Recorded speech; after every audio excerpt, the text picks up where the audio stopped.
जय हिंद दोस्तों। देखिए आज फिर से आपके सामने एसएससी सीजीएल 2024 का प्रैक्टिस सेट लेकर आए हैं और आज के हम क्लास में सेट नंबर 7 के जितने भी इम्पोर्टेंट क्वेश्चन बनते हैं उन सभी को डिस्कस करेंगे। और यह जो है सेट प्रैक्टिस हमारा 100% आने वाले प्रीलिम्स बेस्ड पर आधारित होगा और हर एक क्वेश्चन काफ़ी इम्पोर्टेंट होगा मेरे भाई। सभी क्वेश्चन मैं चुन कर खुद देता हूँ, कहीं से नहीं उठाता हूँ किसी का क्वेश्चन बैंक या फिर किसी का सेट टेस्ट सीरीज, कुछ नहीं। एक एक क्वेश्चन में 25 क्वेश्चन का सेट तैयार करता हूँ, उसके बाद आपके सामने एक एक क्वेश्चन लिख कर बताता हूँ, ठीक है ना। तो आप हमारे साथ शुरू से लेकर अंत तक जुड़े रहिए। देखिए हर एक क्वेश्चन का इम्पोर्टेंस कितना है वो मैं बताता हूँ। फिलहाल देखते हैं पहला क्वेश्चन जो है मेरे भाई वो आपके सामने है। आप इस क्वेश्चन को खुद से बनाइए, बहुत ही अच्छा क्वेश्चन है। देखिए बोल रहा है यदि a बराबर जो है ना 25, b बराबर 15 और c बराबर -10 हो तो आपसे पूछ रहा है a cube plus B cube plus C cube minus 3abc upon a minus b का whole square plus b minus c का whole square plus c minus a का होल स्क्वायर। इस क्वेश्चन को देखिए हम कई तरीके से कर सकते हैं, लेकिन सबसे जो बेस्ट तरीका मैं बताऊंगा साथियों वो है फार्मूला के आधार पर। अब इस क्वेश्चन को देखिए फार्मूला के आधार पर हम कैसे करते हैं, फार्मूला आपको पता होना चाहिए, ठीक है ना। तो देखिए ऊपर में दिया हुआ है a cube plus B cube plus C cube, a cube plus B cube plus C cube minus 3abc। इसका फार्मूला होता है मेरे भाई, देखिए दो फार्मूला होता है, मैं लिख देता हूँ आप भी लिख लीजिए, ठीक है ना। a plus B plus c into होता है मेरे भाई a square plus b square plus c square minus a b minus b c minus c a होता है, ठीक है ना। इतना होता है इसका फार्मूला, ठीक है ना। एक और फार्मूला होता है मेरे भाई, ठीक है ना, एक और होता है, वो होता है a plus B plus c upon 2 into a minus b का whole square plus b minus c का whole square plus c minus a का होल स्क्वायर होता है, ठीक है ना। इतना होता है। तो देखिए हम इस चीज को इतना लिख सकते हैं मेरे भाई, इतना लिख सकते हैं ना, तो बस वही करेंगे। देखिए इतना मैं लिख देता हूँ a plus B plus C by 2 into a minus b का whole square plus b minus c का whole square plus c minus a का होल स्क्वायर ऊपर है, और ये भी उतना ही a माइनस बी का whole square plus b minus c का whole square plus c minus a का होल स्क्वायर। ये दोनों कैंसिल हो जाएगा तो सिर्फ यही रह जाएगा plus B plus C by 2। तो यहाँ पर देखिए a plus B plus C by 2 का मान बैठा देंगे तो कितना हो जाएगा, दिया हुआ 25 प्लस 15 माइनस 10/2 कितना हो जाएगा मेरे भाई 30/2 बराबर कितना आ गया 15। आंसर आ गया, हो गया इसका काम तमाम। कितना ईजी है ना। तो आप ये फार्मूला मेरे भाई अवश्य करके याद रख लीजिए, बहुत बार पूछा जाता है, ठीक है ना। अब देखिए इससे एडिशनल इंफॉर्मेशन और बता रहा हूँ। जब आप पढ़े होंगे कि a plus B plus c cube a cube plus b cube plus c cube minus 3abc बराबर जो 0 होता है ना, यदि तो a cube plus b cube plus c cube बराबर 3abc हो जाता। असल में जब a plus B plus c का मान ये 0 हो जाता है ना, तो ये टोटल 0 हो गया, तब जाकर a cube plus b cube plus c cube बराबर 3abc हो जाता है, ये उधर चला जाता है। बस वो आएगा क्वेश्चन उस तरीके से। तो फिलहाल ये याद रखिए, ठीक है ना मेरे भाई। पसंद आया है, पहला क्वेश्चन था आज के सेट नंबर 7 का, तो वीडियो को लाइक कर दीजिए, ठीक है ना मेरे भाई। एक और क्वेश्चन है, देखिए बोल रहा कि यदि X square plus Y square plus 2x plus 1 बराबर जो है ना वो 0 है, तो आपसे पूछ रहा है x पे पावर 31 प्लस y पे पावर 35 के मान क्या होंगे ये बताना। तो बहुत ही सिंपल सवाल है। देखिए दिया हुआ आपके सामने X square plus Y square plus 2x plus 1 बराबर 0 है ना, तो हम क्या करेंगे, यहाँ पे x square plus 2x plus 1 कुछ दिख रहा, तो बोलेगा हाँ दिख रहा है, x प्लस 1 का होल स्क्वायर ये दिख रहा, और ये प्लस वाई स्क्वायर है, ये बराबर 0 है। अब देखिए ये 0 कब होगा, जब y का मान ये 0 होगा, वाई स्क्वायर बराबर 0 और x प्लस 1 का होल स्क्वायर बराबर 0 होगा, तब होगा 0।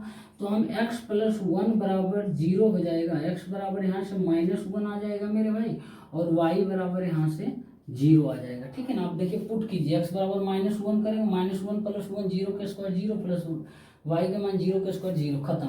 अब x पे पावर 31 करना, तो -1 पे पावर 31 करेंगे प्लस y 0 पे पावर 35, इसका तो कोई सेंस ही नहीं बनता 0 का। तो -1 पे पावर 31 कितना हो जाएगा, -1 पे पावर ओड नंबर है, तो ओड नंबर है तो -1 आ जाएगा मेरे भाई, -1 इसका राइट आंसर होगा। 0 का मतलब 0 ही हो जाएगा, ठीक है ना। इस तरीके से किया जाता है, बहुत ही सिंपल क्वेश्चन था। साथियों एक और क्वेश्चन है, देखिए ट्रिगोनोमेट्री का है।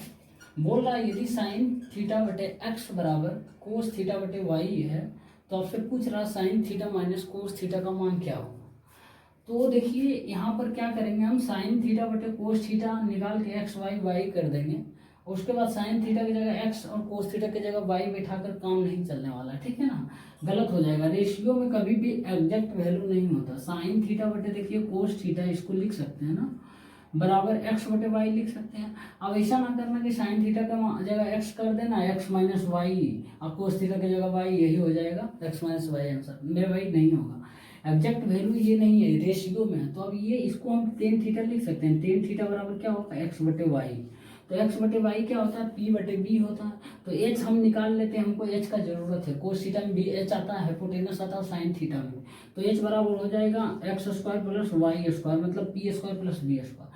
अब आपसे पूछ रहा sine theta minus cos theta, sine theta p बटे एच होता है, तो पी का मान एक्स हो जाएगा बटे under root X square plus Y square हो जाएगा ना। फिर minus cos theta B by H होता है, आधार बटे कर, तो आधार हो जाएगा Y upon X square plus Y square. तो इसको हम एक्स माइनस वाई बटे root X square plus Y square, इसका यही आंसर हो जाएगा, ठीक है ना मेरे भाई। कितना सिंपल क्वेश्चन था, ठीक है ना। और बस यही लेवल यही रहेगा मेरे भाई, प्रीलिम्स में टेंशन नहीं लेना है। मैं जितना बता रहा हूँ उतना करना, इससे ज़्यादा कुछ नहीं करना। और हो सके तो आप टॉप 100 क्वेश्चंस का सीरीज जरूर जाकर देखिए मेरे भाई। आप विश्वास कीजिए, जाइएगा, उसके बाद जो चीज़ें वहाँ बताए हैं ना आप नोट कर लीजिएगा, उसके बाद उस तरह के क्वेश्चन का प्रैक्टिस कर लीजिएगा ना, तो आपका पूरे गारंटी देते हैं 25 में 23-24 क्वेश्चन आप कर आइएगा, ठीक है ना। उस वक्त याद कीजिएगा हमको, जब आप क्वेश्चन को सॉल्व करके आइएगा। हर एक तरीके का क्वेश्चन दिए हैं, ट्रिक बताए हैं, शॉर्टकट मेथड बताए हैं, बेसिक मेथड सब तरह से बताए हैं, ठीक ना। तो आप जरूर जाकर देखिए, ठीक। साथियों क्वेश्चन नंबर 4 जो बताने वाले हैं ना, ये बहुत ही खतरनाक क्वेश्चन है। देखने में बहुत सिंपल लग रहा है, बहुत छोटा लिखा हुआ लग रहा, लेकिन जितना सिंपल दिख रहा है उससे कहीं ज़्यादा खतरनाक है। इसमें 3D का आपको खुद से इमेजिन करना है क्या है, लेकिन फिर भी मैं समझा दूंगा। देखिए बोल रहा है कि 8 सेंटीमीटर त्रिज्या के एक ठोस अर्धगोला है, ठीक है ना, हेमीस्फीयर है, उसको 2 बराबर भागों में काटा गया है, तो प्रत्येक भाग का पृष्ठीय क्षेत्रफल क्या है। साथियों यहाँ पृष्ठीय क्षेत्रफल का मतलब बोल रहा है टोटल सरफेस एरिया, ठीक है ना। पृष्ठीय क्षेत्रफल, कुल पृष्ठीय क्षेत्रफल नहीं बोल के पृष्ठीय क्षेत्रफल बोल रहा है। तो देखिए यहाँ पर क्या करेंगे, यहाँ पर एक पहले अर्धगोला है, उसको हम बना लेंगे। मैं 3D से कोशिश करूंगा आपको समझाने का, ठीक है ना। ये जो है मेरे भाई अर्धगोला है, ठीक है ना, ये अर्धगोला है, ठीक है ना। आप इसको 3D में इमेजिन कीजिए। कैसे 3D में इमेजिन कीजिएगा, आपके पास एक समझिए अमरूद है, ठीक है ना, अमरूद या सेब है, उसको आप 2 टुकड़ों में काट दीजिए और बीच से काटिए, ठीक है ना। जैसे ये सेब है, इसको बीच से काटिएगा तो इस तरीके का सेब होगा ना, 2 अर्धगोले का।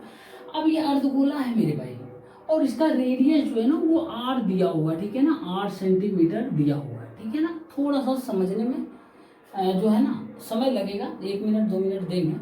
अब देखिए इसको क्या किया मेरे भाई, बीच से 2 बराबर भागों में काट दिया गया, ठीक है ना। ये 2 बराबर भागों में काट देते हैं, ठीक। अब बोल रहा है प्रत्येक भाग का पृष्ठीय क्षेत्रफल क्या होगा। साथियों यदि मैं आपसे पूछूं एक रुमाल में कितने कोने होते हैं, तो आप बताइएगा 4 कोने होते हैं। और आपसे यदि ये मैं पूछ दूंगा कि एक कोना काट देंगे तो कितना कोना होगा, तो पट सनी आप बोल दीजिएगा 3 कोना हो जाएगा। हम भी बोल देते थे पहले मेरे भाई, लेकिन असल में देखिए रुमाल है, इसमें एक कोना काट देते हैं इस तरीके से, तो कितना कोना होता है मेरे भाई, 5 कोना हो जाता है, 4 एक कोना बढ़ जाता है। तो ठीक उसी तरीके से ये है, यदि आप गोले को काटिएगा ना, अर्धगोले को या गोले को, तो उसका पृष्ठीय क्षेत्रफल और बढ़ता है, ठीक है ना। तो यहाँ पर देखिए हम काटेंगे तो क्या होगा, पहले तो मेरे भाई ये अर्धगोले का पृष्ठीय क्षेत्रफल क्या होगा, यानी टोटल सरफेस एरिया कितना होता है। पहले ये देखिए, ये पार्ट ऊपर वाला जो है ना वृत्ताकार है, तो वृत्ताकार है मेरे भाई, इसका पाई आर स्क्वायर होता है ना, पाई आर स्क्वायर होता है, तो इसको दो बराबर भाग में काट दिए है ना, ये वृत्ताकार ऊपर में, तो इसको दो बराबर भाग में काट देंगे, पाई आर स्क्वायर बटे 2 हो जाएगा, आधा हो जाएगा। अब देखिए क्या है मेरे भाई, पाई आर स्क्वायर बटे 2 है ना, फिर अब क्या होगा ना, ये जो मेरे भाई ये कटेगा भाग। अब देखिए आप इमेजिन कीजिए, अमरूद को फिर एक दो भाग में काट देंगे, यानी 4 भाग में काट देंगे, तो 4 भाग में काटे तो एक पार्ट इस तरीके का दिखेगा मेरे भाई, इस तरीके का दिखेगा ना, इस तरीके का दिखेगा, ठीक है ना, इस तरीके का। तो ये कितना होगा मेरे भाई, यहाँ पर पाई स्क्वायर बाई 2 ये होगा, ये जो ऊपर का भाग होगा, तो ये भी उतना सेम दिखेगा, इसी के जैसा ये भी। तो इसका क्षेत्रफल पाई स्क्वायर बाई 2 है, तो इसका भी पाई स्क्वायर बाई 2 हो जाएगा मेरे भाई, पाई स्क्वायर बाई 2। पूछ रहा प्रत्येक भाग का, एक भाग का निकाल लेंगे तो दूसरा को भाग का तो वही होगा। तो pi square by 2, pi square by 2 plus मेरे भाई, अब देखिए यहाँ पर क्या होगा, टोटल एगो, यदि अमरूद का क्षेत्रफल बोले आपका, टोटल अमरूद का पृष्ठीय क्षेत्रफल एक बॉल का, एक गेंद का, तो बोलिएगा 4 पाई स्क्वायर होता है। तो 4 पाई स्क्वायर में एक ये टोटल 4 भाग कट रहा है ना मेरे भाई, तो इसका क्षेत्रफल क्या होगा, ये बाहर वाला पृष्ठीय क्षेत्रफल, तो बोलिएगा पाई स्क्वायर होगा, क्योंकि 4 भाग में काट दिए, इसका total surface area 4 pi square होता है एक का, तो इसका 4 भाग में काटे तो बाहर वाला तो पाई स्क्वायर होगा ना, होगा ना। बाकी इसका पृष्ठीय क्षेत्रफल, इसका पृष्ठीय क्षेत्रफल सेम ही होगा, दोनों का सेम एकदम सेम ही होगा, ठीक है ना। तो पाई स्क्वायर बाई 2 होगा, कैसे होगा बता दिए। फिर पाई स्क्वायर बाई 2 यही वाला पार्ट ये वाला हो जाएगा, उसके बाद फिर ये वाला तो भी बचेगा मेरे भाई, ये भी तो पृष्ठीय क्षेत्रफल है ना, बोल रहा प्रत्येक भाग का पृष्ठीय क्षेत्रफल, मतलब कितना भाग, इधर भी एक भाग है, ये भी भाग है, ये भी भाग है, तो ये मेरे भाई पाई स्क्वायर जुट जाएगा, यानी 4 पाई स्क्वायर था, 4 भाग में काटे तो एक पाई स्क्वायर होगा ना, 4 से डिवाइड करेंगे तो एक पाई स्क्वायर होगा, बस। Pi square by 2, pi square by 2 कितना होता है, पाई स्क्वायर होगा, तो pi square plus pi square कितना होगा मेरे भाई, 2 पाई आर स्क्वायर होगा, बस। यही आपसे पूछ रहा था, समझाने को था, बस कुछ करना नहीं था, इसमें कोई दम नहीं था, बस असल में आपको पता होना चाहिए, 3D थोड़ा इमेजिन करिए, उसके बाद क्वेश्चन बन जाएगा, ठीक है ना। बहुत ही अच्छा क्वेश्चन था मेरे भाई। मेरे भाई एक और क्वेश्चन है, देखिए बोल रहा कि एक समलंब चतुर्भुज की समांतर भुजाएं जो है 18 सेंटीमीटर और 24 सेंटीमीटर है, ठीक है ना। यदि इसके क्षेत्रफल जो है 210 सेंटीमीटर स्क्वायर है, तो उसकी समांतर भुजाओं की लंबवत दूरी क्या है, यानी उस दोनों समांतर भुजाओं के बीच की दूरी आपसे पूछ रहा है। बीच की दूरी जो होता है वो लंबवत दूरी ही होता है, और शॉर्ट डिस्टेंस उसी को बोलते हैं, ठीक है ना। तो देखिए समलंब चतुर्भुज बनाते हैं। सबसे पहले समलंब चतुर्भुज क्या होता है, दो भुजा तो समांतर होनी ही चाहिए, बाकी दो क्या होता है मतलब नहीं है, ठीक है ना। तो ये मान लेते हैं ये समांतर दोनों है, ठीक है ना, ये भुजा ये भुजा, और दो समांतर भुजाओं के लंबाई दिया हुआ है, एक का 18 है, दूसरे का 24 सेंटीमीटर है, ठीक है ना। थोड़ा ध्यान से, यहाँ पर ऐसा नहीं इसको 18 कर दीजिए इसको 24, आंसर कुछ नहीं फर्क पड़ेगा, लेकिन थोड़ा सा अपना भी कॉमन सेंस, जो बड़ा है उसको बड़ा वैल्यू है उस पर लिखेगा। अब इन दोनों समांतर भुजाओं के बीच की लंबवत दूरी पूछ रहा है, ठीक है ना। तो लंबवत दूरी यही हो जाएगा मेरे भाई, ये लंबवत यहाँ से गिराते हैं, ये जहाँ से आपका मन करे गिरा दीजिए, ठीक है ना। तो ये लंबवत दूरी है मेरे भाई, मान लेते हैं h है, ये हाइट h ही होता है ना। तो इस समांतर अब देखिए समलंब चतुर्भुज है, तो समलंब चतुर्भुज का क्षेत्रफल का फॉर्मूला होता है मेरे भाई, समलंब चतुर्भुज का क्षेत्रफल होता है मेरे भाई 1/2 इंटू समांतर भुजाओं का योग गुने ऊंचाई होता है, ठीक है ना। लिख लीजिए आप, समांतर भुजाओं का योग, ठीक है ना, समांतर भुजाओं का योग इंटू ऊंचाई होता है, ठीक है ना, इंटू हाइट होता है। तो क्षेत्रफल दिया है समलंब चतुर्भुज का 210 सेंटीमीटर स्क्वायर बराबर 1/2 इंटू आधा, समांतर भुजाओं का योग कितना हो जाएगा 18 प्लस 24, तो हो जाएगा 42 इंटू ऊंचाई हमको नहीं पता, यही ऊंचाई पूछ रहा है, लंबवत दूरी, तो ऊंचाई h मान लिए, तो ये 21 हो जाएगा, 21 बार में कटेगा, 21 गुने 10, ये 10 बार में कटेगा, तो h बराबर क्या हो जाएगा भाई 10 सेंटीमीटर इसकी लंबवत दूरी है, या ऊंचाई जो बोलना है बोल लीजिए, ठीक है ना। इसका आंसर जो होगा 10 सेंटीमीटर होगा। और ये फार्मूला याद रख लीजिए, समलंब चतुर्भुज का क्षेत्रफल होता है 1/2 इंटू समांतर भुजाओं का योग गुने ऊंचाई होता है, ठीक है ना। साथियों एक और क्वेश्चन है, और ये बोट एंड स्ट्रीम का है। देखिए बोल रहा धारा के विपरीत जो है ना एक तैराक की चाल जो है वो 8 किलोमीटर प्रति घंटा है।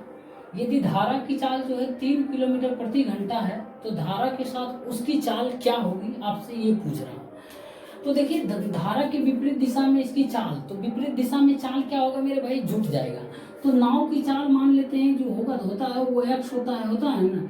नाव की चाल जो होता है वो x किलोमीटर प्रति घंटा हम मानते हैं ना, x किलोमीटर प्रति घंटा। और धारा की चाल मेरे भाई वो मान लेते हैं y किलोमीटर प्रति घंटा, ठीक है ना। तो आप बोल रहा है कि धारा के विपरीत यानी x माइनस वाई जो है इसकी चाल दिया हुआ है 8 किलोमीटर प्रति घंटा, धारा के विपरीत x माइनस वाई। और धारा की चाल जो है 3 किलोमीटर प्रति घंटा, तो धारा की चाल क्या मान लेते y, यानी y का मान 3 दिया हुआ है। तो x बराबर कितना हो जाएगा मेरे भाई, 8 3 11 हो जाएगा, ठीक है ना, 11 हो जाएगा। x का मान 11 आ गया और y का मान आपको दिया हुआ है 3 किलोमीटर बराबर दिया हुआ है ना, 3 किलोमीटर यानी धारा की चाल आपको दिया हुआ।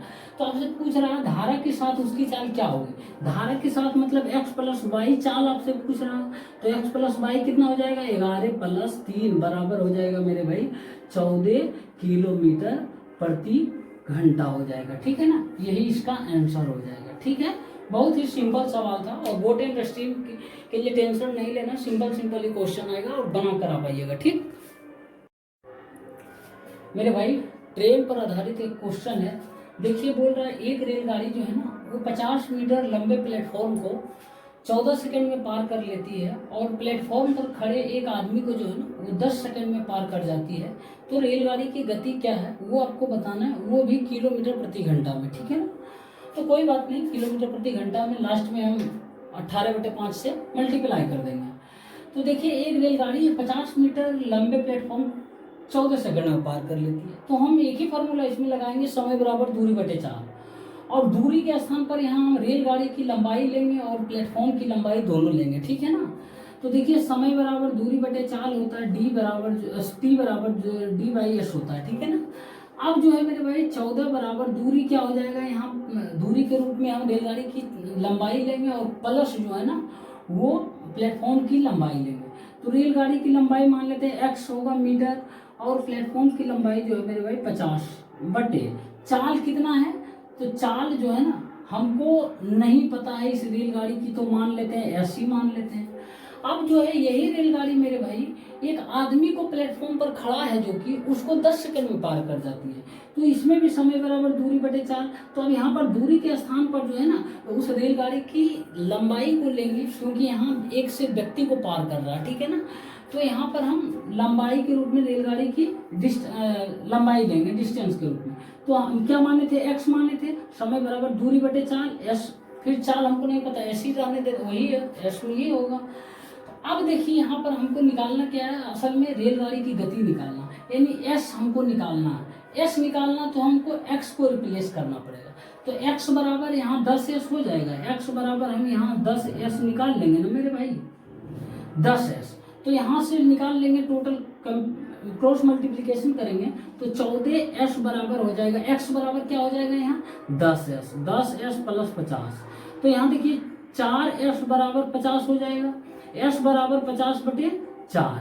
अब ये क्या आया, s क्या आया, रेलगाड़ी की चाल। तो चाल क्या में आएगा, मीटर है और सेकंड है, मीटर प्रति सेकंड में है, लेकिन हमको किलोमीटर प्रति घंटा में पूछ रहा है। तो मीटर प्रति सेकंड को यदि किलोमीटर प्रति घंटा में बदलना है तो आपको 18/5 से मल्टीप्लाई करना पड़ेगा मेरे भाई, ठीक है ना। तो अब देखिए हम क्या करेंगे, 5 × 50, ठीक है ना। अब ये टोटल 18 × 10 180/4 करेंगे तो 45 आएगा, ठीक है ना। तो 45 क्या आया, किलोमीटर प्रति घंटा आ गया, रेलगाड़ी की चाल आ गया, ठीक है ना। इस तरीके से किया जाता है क्वेश्चन को, ये ध्यान रखिएगा। जब भी कोई रेलगाड़ी प्लेटफॉर्म को पार कर रही है तो डिस्टेंस के स्थान पर उस रेलगाड़ी की लंबाई और प्लेटफॉर्म की लंबाई दोनों को जोड़ कर लेंगे, ठीक है ना। लेकिन यदि किसी खंभे को या आदमी को पार कर रहा है ना तो हम उस डिस्टेंस के रूप में उस जगह पर हम रेलगाड़ी की लंबाई को लेंगे, ठीक है ना। वहाँ पे आदमी की लंबाई कुछ नहीं लेंगे, इग्नोर कर चलते हैं, ठीक है ना, या फिर खंभे को, ठीक है ना। तो ये चीज़ें सीखने को है आज के लिए, आज इतना सीखिए, उसके बाद और भी धीरे धीरे और अच्छा क्वेश्चन आएगा, ठीक है ना। साथियों एक और क्वेश्चन है, देखिए बोल रहा है किसी सप्ताह में जो है ना शुक्र, शनि तथा रविवार का जो है औसत तापमान यानी एवरेज टेम्परेचर दिया हुआ 43.5 डिग्री सेल्सियस था, ठीक है ना। शनि, रवि तथा सोमवार का औसत तापमान 39.4 डिग्री सेल्सियस था। यदि सोमवार का तापमान जो है 30.2 डिग्री सेल्सियस हो तो शनि तथा रविवार के औसत तापमान क्या होगा, ये आपसे पूछ रहा यानी क्या था, ठीक है ना। तो देखिए सबसे पहले, और ये क्वेश्चन बहुत ही इंपॉर्टेंट क्वेश्चन है मेरे भाई, बहुत बार पूछा जाता है, ठीक है ना। तो हम कैसे करेंगे, देखिए फ्राइडे का पहले तापमान है और सैटरडे, उसके बाद संडे का तापमान, इन तीनों के औसत तापमान दिया 43.5 डिग्री सेल्सियस। तो तीनों का कुल तापमान निकाल लेंगे तो क्या होगा, तीनों का कुल तापमान 43.5 गुने 3 से गुना कर देंगे, ठीक है ना। औसत दिया हुआ इतना है तो टोटल तापमान 3 से मल्टीप्लाई कर देंगे, 3 दिन है तो ये कितना हो जाएगा, 5 15 के 5 बाकी 1, 3 दिया 9, 10 के 0 बाकी 1, 4 दिया 12 1 13, 130.5 डिग्री सेल्सियस, ठीक है ना। अब देखिए बोल रहा है कि शनिवार यानी Saturday plus Sunday plus Monday का जो है ना औसत तापमान दिया हुआ है 39.4 डिग्री सेल्सियस। तो ये इसका कुल तापमान कितना हो जाएगा, तो 39.4 को फिर 3 से मल्टीप्लाई कर देंगे तो कितना आएगा, 4 दिया 12 के 2 बाकी 1, 9 दिया 27 1 28 के 8 बाकी 2, 3 दिया 9 2 11। अब देखिए ये आ गया, ठीक है ना। अब हम क्या करेंगे मेरे भाई, यदि सोमवार का तापमान दिया हुआ 30.2 डिग्री सेल्सियस, ठीक है ना, 30.2 डिग्री सेल्सियस दिया हुआ, तो सैटरडे प्लस संडे का तापमान पूछ रहा। अब देखिए यहाँ पर भी चाहे तो निकाल सकते हैं, सोमवार का तापमान दिया हुआ यानी मंडे का तापमान दिया हुआ मेरे भाई 30.2 डिग्री सेल्सियस दिया हुआ है, तो सैटरडे प्लस संडे का तापमान आपसे इसका औसत पूछ रहा। तो इसका औसत क्या हो जाएगा, पहले इसका टोटल तापमान निकाल के 2 से डिवाइड कर देंगे, तो ये टोटल दिया हुआ 118.2, ये उधर चला जाएगा 30.2 घट जाएगा तो 0 हो जाएगा, 8 हो जाएगा, 8 हो जाएगा, ये हो जाएगा सैटरडे प्लस संडे का औसत टोटल तापमान 88 डिग्री सेल्सियस है। तो आपसे पूछ रहा दोनों का औसत तापमान, तो 2 से डिवाइड मार देंगे क्योंकि 2 दिन है ना, ये 2 दिन है ना, तो 2 से डिवाइड मार देंगे तो 44 डिग्री सेल्सियस मेरे भाई इसका राइट आंसर हो जाएगा, ठीक है ना। देखिए यहाँ पर क्या किया, कुछ नहीं करना था, आप तो चाहते मेरे भाई इसको लिखते भी नहीं, कोई जरूरी नहीं था, सिर्फ सैटरडे संडे और मंडे का तापमान का योग टोटल निकाल लिया, उसके बाद मंडे का तापमान आपको दिया हुआ तो सैटरडे संडे का तापमान निकल गया, उसको 2 से डिवाइड कर देंगे, इसका कोई जरूरी नहीं था, ठीक है ना। लेकिन हमको लगा आगे में क्या बिना इसके लिखे काम नहीं चलेगा, लेकिन देखिए सेकेंड स्टेप से ही हो गया, ठीक है ना।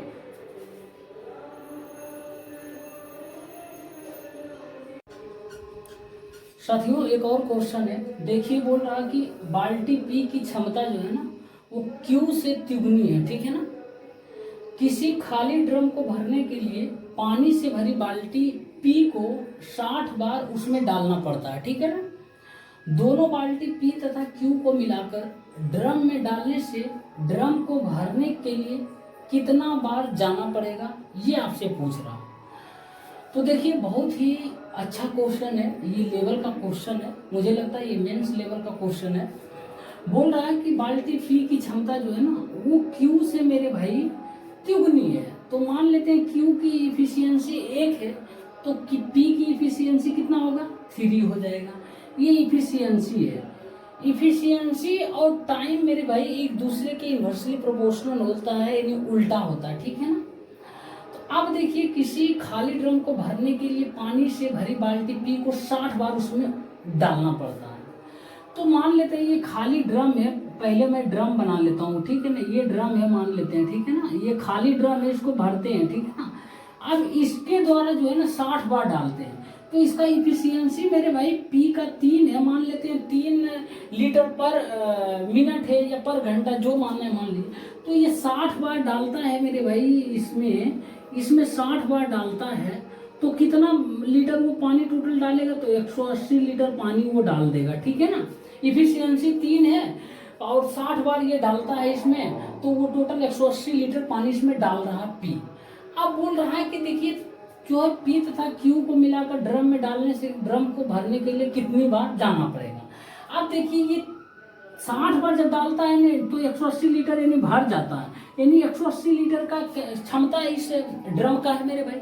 अब 180 लीटर का क्षमता है तो जब पी और क्यू दोनों मिलकर डालेगा मेरे भाई, पी और क्यू मिलकर दोनों डालेगा तो इन 4 की इफिशियंसी से डालेगा ना, 3 + 1 मतलब 4 की इफिशियंसी से डालेगा। और उसको कितना लीटर भरना है, तो 180 लीटर का वो ड्रम है उसको भरना है, तो 4 किसी भी इफिशियंसी से डालेगा तो 180/4 हो जाएगा ना।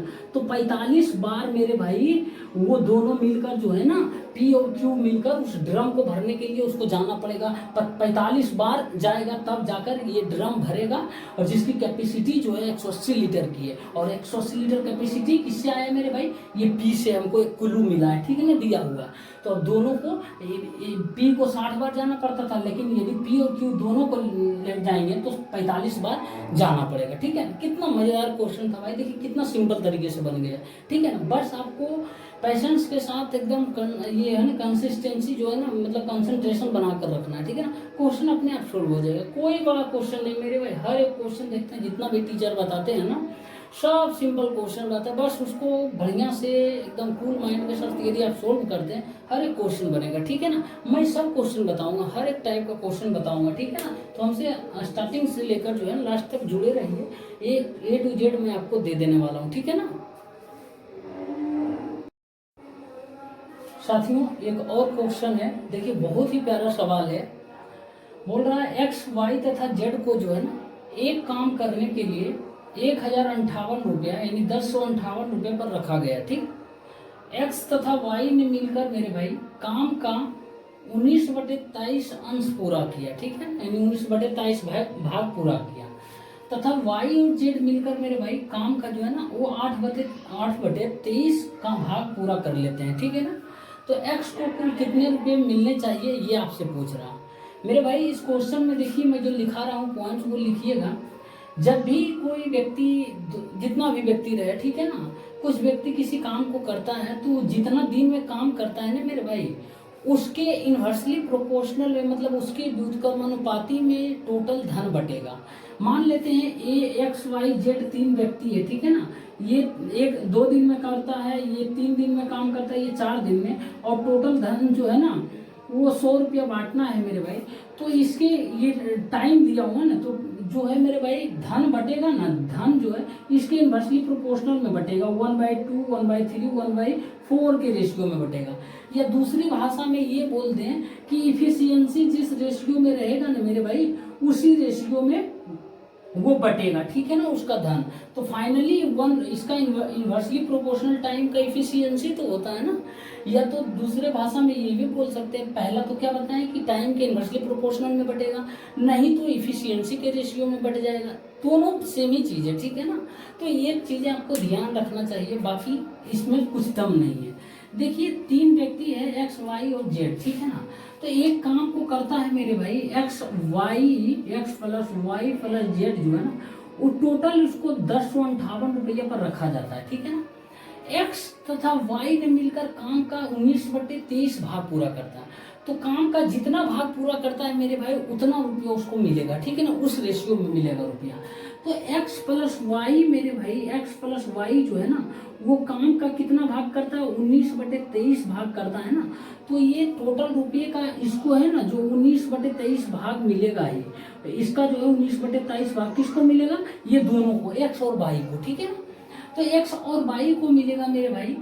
तो हमको फाइनली पूछ रहा है x का मान है, तो x और y का पूछ रहा है, तो हमको x और y इसमें, तो y हमको पता रहेगा तभी x का निकलेगा। दूसरे में बोल दिया कि y और z का जो है मेरे भाई, y और z को मिलता है कितना, काम करता है 8/23 का भाग करता है। तो टोटल जो रुपया बटेगा ना इसका 8/23 भाग में इसको बटेगा, तो 8/23 जितना काम करता है जिस भाग में, उस भाग में पैसा बटेगा, ठीक है ना। तो देखिए यहाँ पर क्या होगा ना, यहाँ दिया हुआ है, कुछ दिया हुआ है या नहीं, कोई बात नहीं, हम y z निकाल लेंगे, यहाँ y z x निकल जाएगा, x का ही पूछ रहा। तो हम देखिए क्या करेंगे, 23 से काटेंगे, 23 × 92, 8 × 5 = 13, 23 × 3 से, तो 46 × 8 करेंगे, 8 × 48 के 8, बाकी 4, 8 × 32, 4 मेरे भाई 36, ₹368 मेरे भाई वो वाई और जेड को मिलेगा। कितना में? तो 1080 रुपया में, ठीक है ना।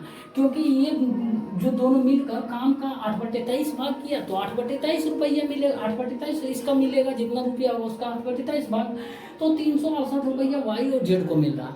तो और टोटल एक्स वाई और जेड को मिल रहा है मेरे भाई 1058 रुपया। तो एक्स का कितना मिलेगा? एक्स को मिल जाएगा मेरे भाई 1058 रुपया में से घटा देंगे 368 रुपया, तो कितना आ जाएगा? 0 हो जाएगा, 9 हो जाएगा, ये 9 में से 6, 3, इतना रुपया। एक्स बराबर जो है 690 रुपया एक्स को मिलेगा, ठीक है ना।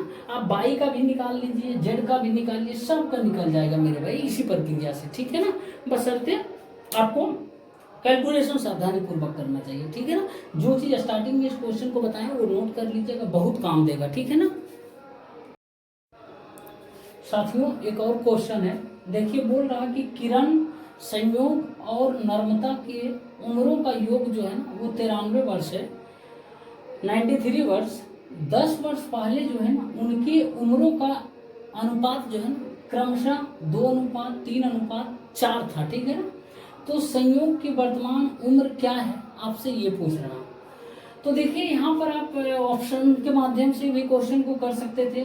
संयोग की वर्तमान उम्र क्या है, यहाँ 3x संयोग का क्या हो जाएगा 3, तब 3 का मल्टीपल देख लीजिएगा, लेकिन वहाँ पर गलत हो जाएगा। क्योंकि 3 का मल्टीपल देखिएगा 10 वर्ष पहले ये अनुपात था, तो वर्तमान उम्र पूछ रहा है तो 3x + 10 वर्ष होगा।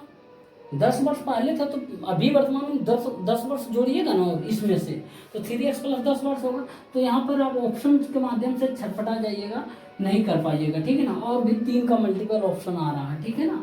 तो इससे बेहतर है क्वेश्चन को सॉल्व कीजिए, 100% एक्यूरेसी लेकर आइए, ठीक है ना। तो देखिए इन तीनों का जो है किरण है मेरे भाई, संयोग है और नर्मदा है, 3 व्यक्ति है। 10 वर्ष पहले इनकी आयु का अनुपात जो है 2:3:4 था, तो अभी के उम्र का कितना हो जाएगा वर्तमान उम्र इसका, तो 2x + 10 वर्ष हो जाएगा मेरे भाई। और उसके बाद संयोग का हो जाएगा 3x + 10 वर्ष हो जाएगा। उसके बाद नर्मदा का हो जाएगा मेरे भाई 4x + 10 वर्ष होगा ना। ये 10 वर्ष पहले अनुपात है, ठीक है ना उम्र का। तो अभी वर्तमान उम्र जो है x इतना + 10 वर्ष होगा, ठीक है ना। 10 वर्ष पहले था तो अभी वर्तमान 10 + 10 होगा ना, होगा ना। तो यहाँ पे इतना कर दिया। अब देखिए इन तीनों के उम्रों का योगफल दिया हुआ 93 वर्ष, तो 93 वर्ष इन तीनों के उम्रों का योगफल निकाल लेंगे तो 3 2 5 4 9x + 30 बराबर मेरे भाई 30 बराबर 93 हो जाएगा। तो 9x बराबर क्या हो जाएगा मेरे भाई 63 हो जाएगा ना। तो x बराबर मेरे भाई यहाँ पर 7 आ जाएगा। लेकिन आपसे पूछ रहा है संयोग की वर्तमान उम्र क्या, तो संयोग की वर्तमान उम्र यहाँ पर 3x 27 मत कर देना मेरे भाई, क्योंकि असल में इस संयोग की वर्तमान उम्र 3x + 10 है, ठीक है ना। यदि 10 वर्ष पहले पूछता तो सीधे डायरेक्ट 27 वर्ष कर देते, लेकिन अभी के वर्तमान उम्र जो है टोटल इतना है, तो 3x + 10 3 × 7 + 10 मेरे भाई 21 10 31 आ जाएगा, ठीक है ना। 31 वर्ष हो जाएगा संयोग की उम्र, ठीक है ना। यही इसका आंसर होगा। अब देखिए यहाँ पर जो है ना चाहे तो ऐसे भी कर सकते थे। देखिए 4 3 7 2 9 4 3 7 2 9 10 वर्ष पहले है ना, तो +30 कर देंगे। 9x + 30 बराबर 93, तो 9x बराबर 63, x बराबर 7। यहाँ पर ऐसे भी कर सकते थे, तो इतना करने की जरूरत नहीं, लेकिन आपको सिखाने के पर्पज से ये बताएं। लेकिन ये भी बता देंगे, देखिए ऐसे भी डायरेक्ट कर सकते थे। टोटल जोड़ लेंगे कितना आएगा 9x, कोई एक x मान 9x। उसके बाद 10 वर्ष पहले था नहीं इतना, तो अभी 10 वर्ष दो जोड़ेंगे तीनों में तो 10 10 10 30 हो जाएगा। 9x + 30 वर्तमान उम्र का योगफल जो है तीनों का दिया हुआ 93 वर्ष, तो x बराबर निकालिए, उसके बाद इतना कर दीजिए, ठीक है ना। मेरे भाई एक और क्वेश्चन है, देखिए बोल रहा कि 19 व्यक्ति जो है ना 4 घंटे प्रतिदिन काम करके 25 दिनों में 36 मीटर लंबी जो है दीवार बनाते हैं। तो 20 व्यक्ति जो है 5 घंटे प्रतिदिन काम करके 38 दिनों में कितने मीटर लंबी दीवार बना पाएंगे, ये आपसे पूछ रहा। साथियों जब भी ऐसा क्वेश्चन आए तो एक ही फार्मूला बताता हूँ, बार बार फिर बताऊंगा वही, M1 D1 H1 बटे कुछ भी हो, और उसके बाद बराबर M2 D2 × H2 बटे कुछ भी, ठीक है ना। तो यहाँ पर लिखना है M1 × D1 × H1 बटे कुछ भी उसके अलावा, ठीक है ना। तो कुछ भी हो, जो भी हो, ठीक है ना, वो लिखना है नीचे, यानी M1 D1 H1 के अलावा जो आगे नीचे लिख देना, बराबर M2 into D2 into H2 बटे कुछ भी, जो भी कुछ भी हो, ठीक है ना। इन तीनों के अलावा चौथा कोई आए नीचे लिखा जाए। अब देखिए M1 कितना हो जाएगा 19 इंटू D1 कितना हो जाएगा 25 दिन हो जाएगा, इंटू H1 कितना आएगा 4 घंटा है मेरे भाई, बटे कुछ भी कितना मतलब कुछ भी का मतलब 36 मीटर लंबी दीवार बना रहा है, ठीक है, तो 36 नीचे हो जाएगा, बराबर M2 कितना है 20 इंटू D2 कितना है 38 दिन है, इंटू H2 कितना है 5 घंटा, बटे कुछ भी मतलब बोल रहा कितने मीटर लंबी दीवार बनाएगा, तो दीवार यही कुछ भी मतलब x मीटर मान लेते हैं लंबी दीवार बनाएगा। अब इसको हम काटते हैं, देखिए कैसे कटेगा, ये 5 बार में कटेगा 25, ये 5 चौका 20 होता है, 5 इंटू 4 ये 20 खत्म, अब 19 दूनी 38 हो जाएगा। अब क्रॉस मल्टीप्लीकेशन करेंगे तो x बराबर मेरे भाई 72 मीटर जो है ना वो लंबी दीवार बना पाएंगे। आपसे यही पूछ रहा था कितने मीटर लंबी दीवार बना पाएंगे, तो 72 मीटर जो है ना वो लंबी दीवार बन पाएगा, ठीक है ना। ऐसा क्वेश्चन को इसी फॉर्मूले के आधार पे हम बना सकते हैं।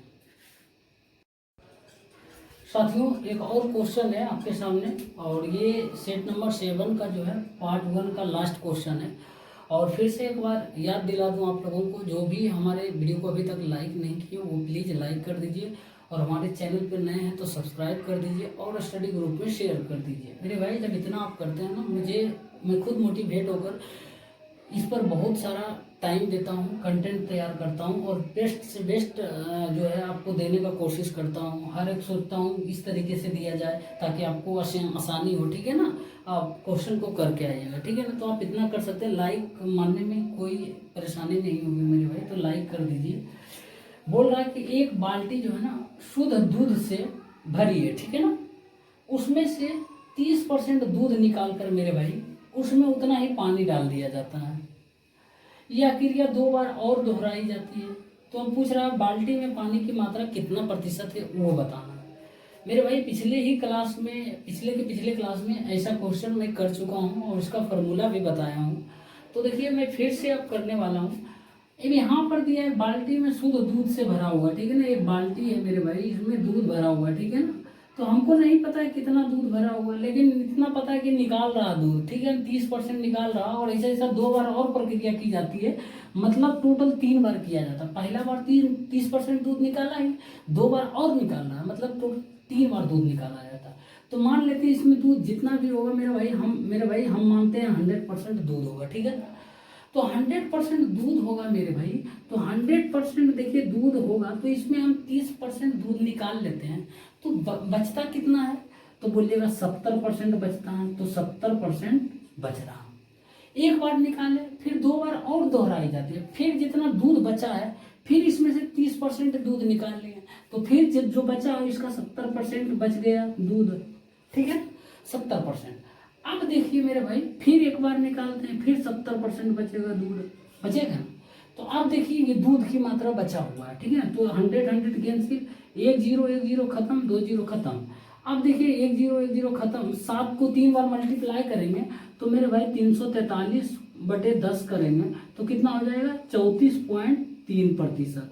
और ये देखिए ये आंसर नहीं हो जाएगा मेरे भाई, गलत कर मत चलाना। 34.3% ये क्या है, दूध की मात्रा है, दूध बचा हुआ इसमें है, क्योंकि 30% निकाल रहा उसकी जगह पानी डाल रहा, तो दूध का बचा हुआ ही मात्रा लिख रहे हैं, ठीक है ना, पानी की मात्रा नहीं लिख रहे हैं। आप पूछ रहे हैं पानी की मात्रा कितना प्रतिशत है, तो 100% में 34.3% दूध की मात्रा बचा हुआ है, तो कितना प्रतिशत पानी की मात्रा बचेगा मेरे भाई, तो 100 में से घटा देंगे तो कितना हो जाएगा 66 नहीं हो जाएगा 65.7% जो है ना वो पानी की मात्रा होगा इस 100% जो बाल्टी मान ली है 100% कैपेसिटी इसमें, उसमें इतना होगा, ठीक है ना। हड़बड़ा कर गड़बड़ नहीं कर देना मेरे भाई, ठीक है ना, थोड़ा सा टाइम लगे 10 सेकेंड, एक्यूरेसी 100% करके आना, ठीक साथियों।